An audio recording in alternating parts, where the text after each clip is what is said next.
पूरे दुनिया को लीड करते हुए दिखेगा इस मामले में। और भारत एक नया संदेश भी देने की कोशिश कर रहा है उन विकसित देशों को जो एक तरह से भारत को हिदायत देते रहे थे कार्बन उत्सर्जन में। तो भारत ने इसकी पहल में आज लीड ली है, ये भी एक बड़ा संकल्प है लाल जी। और प्राइम मिनिस्टर मोदी के इस रोड शो में एनडीए के उस घटक दलों का आपको कॉन्फिडेंस देखिए और चंद्रबाबू नायडू के साथ पवन कल्याण को देखिए कि ये ट्यूनिंग है कि ये डेवलपमेंट का जो रास्ता एनडीए ने चुना है वो डेवलपमेंट के रास्ते पे ये इसी तरह के ये प्रचंड शक्ति से आगे बढ़ते रहेंगे।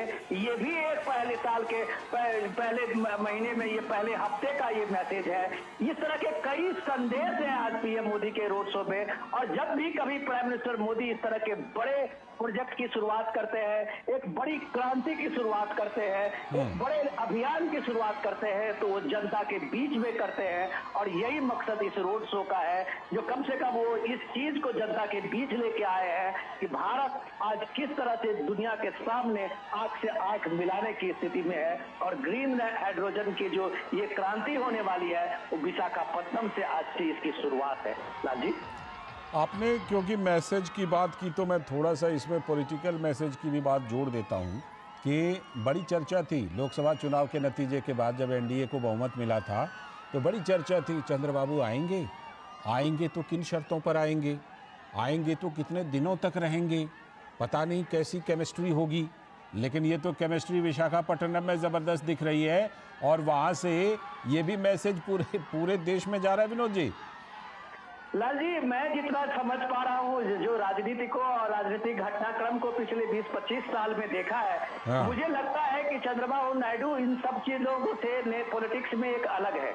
उन्होंने विकास को, तरक्की को, डेवलपमेंट को हमेशा तरजीह दी है और उनको पता है कि आंध्र प्रदेश का जो डेवलपमेंट होना है वहाँ अगर आधुनिकीकरण होना है तो डेफिनेटली प्राइम मिनिस्टर मोदी आज की तारीख में इस देश के सबसे बड़े संवाहक हैं। वो ये बात जानते हैं कि प्राइम मिनिस्टर मोदी की जो ऊर्जा है वही ऊर्जा जो है देश को एक नई क्रांति का और नई विश्वास के साथ आगे बढ़ा सकता है। इसलिए वो कोई भी पॉलिटिकल ह्यूमर और पॉलिटिकल गेम की बात होती है उस पर जनता कभी भी विश्वास नहीं करती है, जो आप कम से कम एक तरह से आज आंध्र प्रदेश के इस विशाखापट्टनम में लोगों के उत्साह से देख सकते हैं। प्राइम मिनिस्टर के 6 महीने आप देख सकते हैं कि अप्रैल महीने में हुए रोड शो और आज के रोड शो में देखिए तो ये जीत का रोड शो है।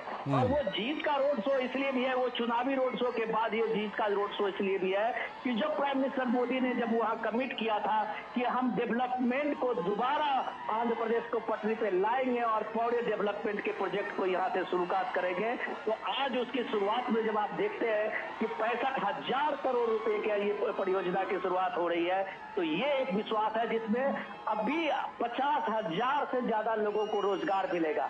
डायरेक्टली और इनडायरेक्टली आप कह सकते हैं कि लाखों लोगों को इसमें रोजगार मिलने की संभावना है। तो पूरे देश में जो ऊर्जा के क्षेत्र में क्रांति आएगी तो अब कोई ये नहीं कहेगा कि रूस और यूक्रेन के युद्ध के बाद गैस कहां से मिलेंगे, डीजल कहां से मिलेंगे, पेट्रोल कहां से मिलेंगे।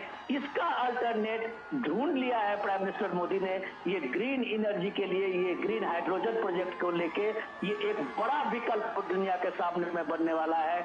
ये आज का सबसे बड़ा मैसेज है। बिल्कुल ये मैसेज है और एक साथ कई मैसेज है। आप हमारे साथ बने रहिएगा। हमारे संवाददाता नीरज सिंह भी एक बार फिर से जुड़ गए हैं।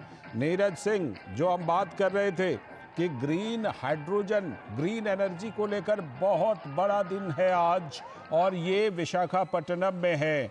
1,85,000 करोड़ रुपए की परियोजना है। क्या कुछ खासियत है? आपने तो ज़रूर वहाँ जा कर के इस परियोजना को देखा होगा, समझा होगा कि क्या कुछ खासियत है, भारत, भविष्य के भारत को यहाँ से क्या कुछ मिलने वाला है। नीरज, देखिए, भविष्य के भारत को बहुत कुछ लालचंद यहाँ से मिलेगा और चूंकि प्रधानमंत्री आधारशिला उस परियोजना की रख रहे हैं और आप देख रहे हैं कि मोदी सरकार का एक लक्ष्य है कि 2030 तक 500 गीगावाट जो ग्रीन नवीनीकरण ऊर्जा है उसकी जो क्षमता है वो हमको खोजना है ताकि आने वाले समय में हम प्रदूषण मुक्त